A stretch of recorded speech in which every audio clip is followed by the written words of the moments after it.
ঈদুল আজহা ত্যাগের মহান উৎসব।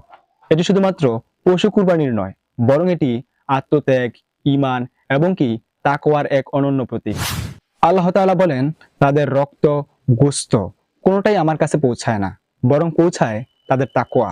এই আয়াত আমাদেরকে শেখায়, কুরবানি শুধুমাত্র একটি বাহ্যিক কাজ নয়, বরং এটি অন্তরের খাঁটি নিয়তের বহিঃপ্রকাশ। রাসূল সাল্লাল্লাহু আলাইহি ওয়াসাল্লাম বলেছেন, নিশ্চয়ই সকল কাজ নিয়তের উপর নির্ভরশীল।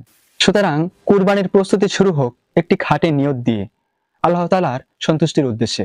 প্রিয় ভাই ও বোনেরা, কুরবানির পশু যেন হয় হালাল রুজির মাধ্যমে অর্জিত এবং কি শরীয়তের বিধান অনুযায়ী।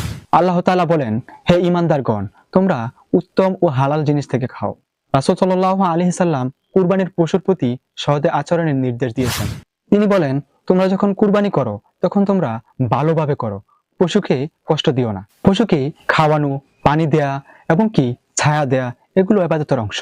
ঈদুল আজহার দিনে ফজরের নামাজের পর গোসল করে পরিষ্কার পোশাক পরে সুগন্ধি লাগিয়ে ঈদের নামাজের আগে কিছু না খাওয়াই উত্তম। রাসূল সাল্লাল্লাহু আলাইহি ওয়াসাল্লাম ঈদের নামাজের জন্য পৃথক রাস্তা দিয়ে যেতেন। এটি একটি সুন্নাত।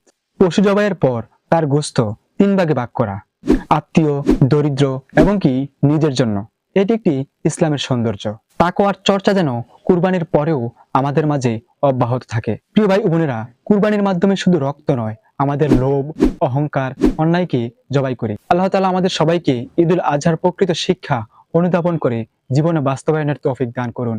আমিন।